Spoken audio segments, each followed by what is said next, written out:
Ganyan lang pala kadali gumawa ng tinapay. Naglagay lang si mama ng tubig, tapos nilagay ng yes, konting asukal, konting asin, tapos konting mantika. Tansyado niya lahat. Alam mo ako, nanonood pa ako sa YouTube kung paano gumawa ng bitsukoy. Yung simpleng tinapay lang, may sukat-sukat pa. Si mama tinanong, nanay ko yan, 87 years old. Tinanong lang ako ni mama kung ilang kilo ba bawat pakete, tapos tinansya niya na lang. O sabi ko 500 yan, kalahating kilo yan bawat pakete. Sabi niya ganito ganyan. O halu-haluin lang. Tapos yung pag may matirang harina, parang tawag nun, para hindi magdidikitan sa kamay, yun na daw yun ang tawag nun basta pang bilog-bilog namin. Mm. Sobrang minadali kasi sabi niya, uuwi kami, may baon kami, may kain-kainin.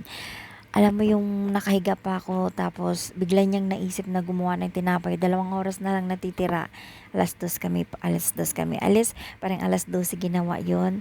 Sabi ko bakit ganun kabilis? Dapat hintayin pa umalsa. Pero hindi na daw, wag na. O pagkatapos na maghalo kay Obe, ginawa na yan, binilog-bilog na. Tapos ayun, prituhin na daw, okay na daw yun.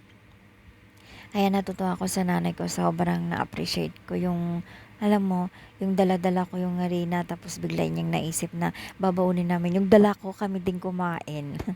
mm, Katuwaan namin na iba-iba yung chef. Ay, ayan, may langaw. Mm, Tapos mayroon kaming natirang cheese ng December, kaya nilagay na rin namin, nakakatuwa naman na, ayan, sobrang lambot, napakasarap. Pero nung ako gumawa dito, ay naku, ang tigas. Ewan ko ba, kaya tawag ng anak ko sa lola niya, Dalijan daw. Kasi lahat nagawa masarap. Lalaglag pa yan sa sahig ng airport. Pinas-punasan lang ni kuya. Kakainin daw, wag sayangin kasi gawa daw ni lola. Sayang. Ayan lang, share ko lang sa inyo yung gawa ng nanay ko.